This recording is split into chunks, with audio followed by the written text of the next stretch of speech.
Okay, so I'm doing a video on easy homemade rotisserie style chicken in your crock pot. So what I did is I sprayed my crock pot with some butter cooking spray.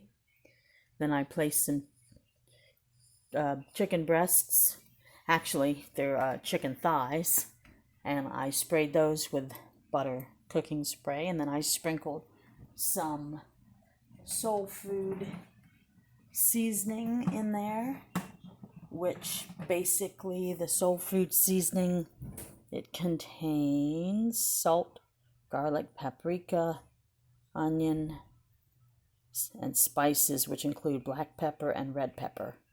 And then I put my favorite seasoning, which is this Italian seasoning. This is my favorite seasoning.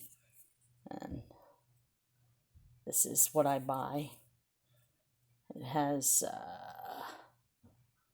thyme, oregano, marjoram, basil, rosemary, and sage.